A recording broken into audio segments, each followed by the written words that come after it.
HinKhoj word of the day, opine.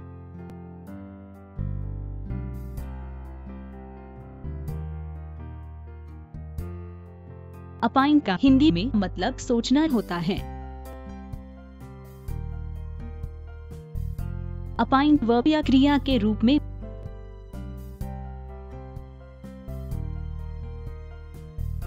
synonyms of opine: suppose, think, imagine, believe, assume, presume. Antonyms of opine: disbelieve, know.